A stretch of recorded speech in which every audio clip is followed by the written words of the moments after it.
Welcome to The Explainer. Today, we're cracking open the single most powerful number in any commercial real estate deal. We're talking about a number that can be worth millions, but here's the catch. It's based entirely on a guess about the future. Okay, let's just dive right in. Picture this. You're in a deal room. You got investors, lenders, sponsors, everybody's there. So what's the one number they're all debating the most?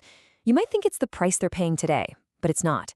It's a number that can literally make or break the entire investment. And it's all about predicting what the world will look like years from now. And this is absolutely the crucial part. This single assumption, just one number tucked away in a huge, complex spreadsheet, is often the biggest driver of the entire projected profit. It has the power to make a deal look like an absolute home run or a total dud.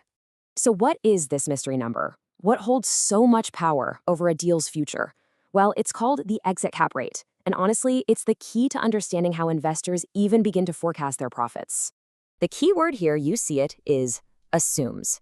The exit cap rate is simply the capitalization rate that an investor forecasts for the year they plan on selling the property. It's a critical prediction, a best guess, used to estimate what a building is going to be worth at the very end of the investment period.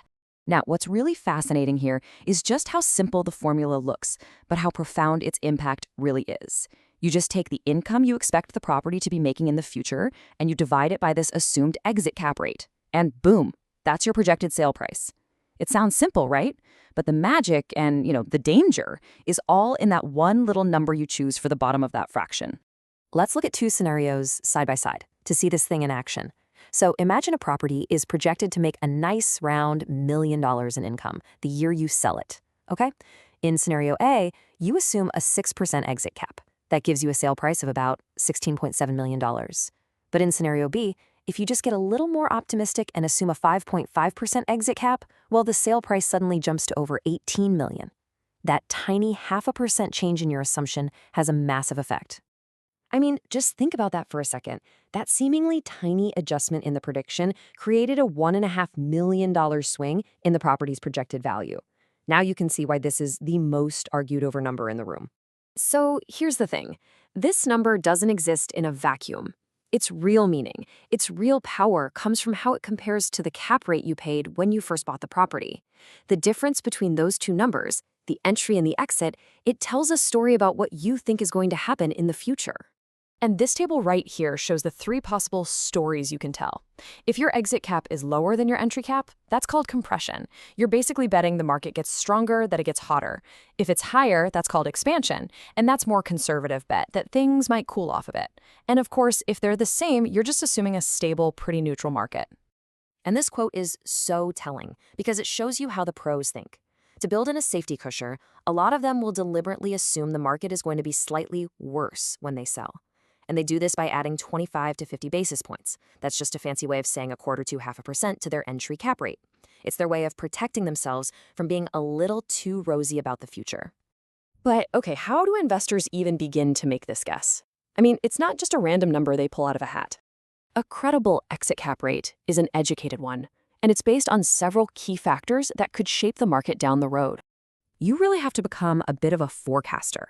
You have to consider everything from these big, broad economic trends all the way down to the nitty-gritty details of your building.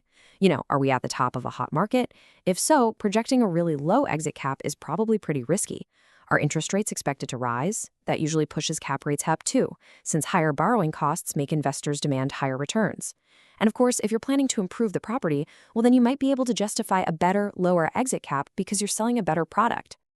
Now, since this is all just a prediction, and let's be honest, predictions can be wrong, the smartest investors and lenders out there, they don't bet the farm on just one outcome.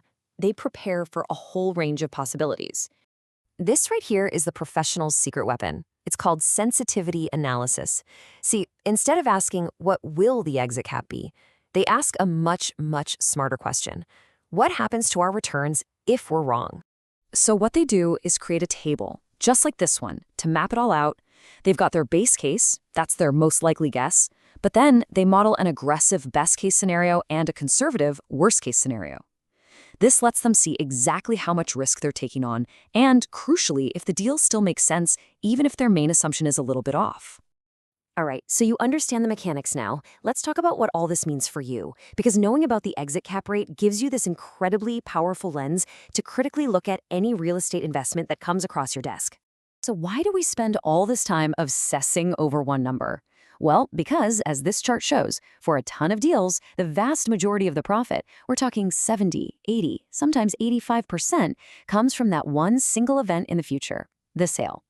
The day-to-day income from rent, that's important, for sure, but the exit is everything. So, if you're ever looking at an investment summary and you see these warning signs, that's your signal to start digging deeper and ask a lot more questions. An exit cap that's way lower than what they bought it for or way below what current market rates are? That's a sign of some really aggressive, maybe even unrealistic optimism. And if there's no sensitivity analysis, that means they haven't shown you they've even thought about what happens if they're wrong.